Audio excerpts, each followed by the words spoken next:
Blessed day to all of us, and let's glorify God today. Many believers believe that to be spiritual means we must always be on fire, always active in the ministries, and always strong.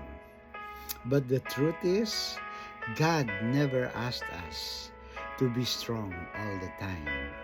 But instead, He asked us to remain in Him even in our weakness.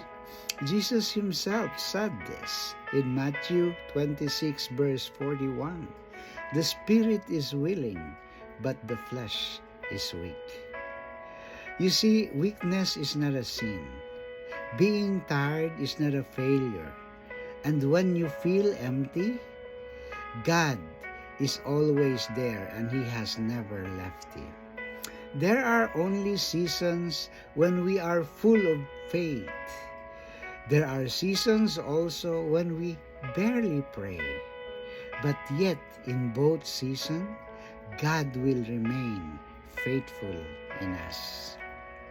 You see, Elijah, when he was exhausted and felt alone and wanted to give up, God did not rebuke him.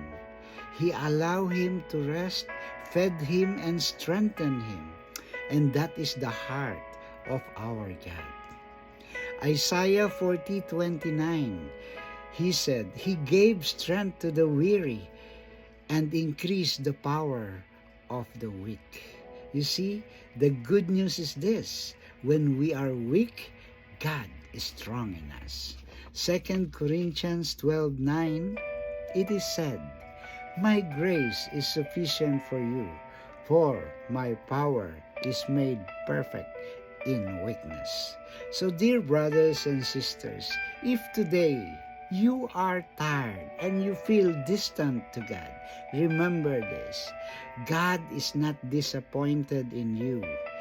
He is holding you and He is working in your quiet season. All you need to do is just stay connected, because even if you cannot hold on to, God will never let you go. Hope this enlightened us, and thank you for listening. To God be the glory.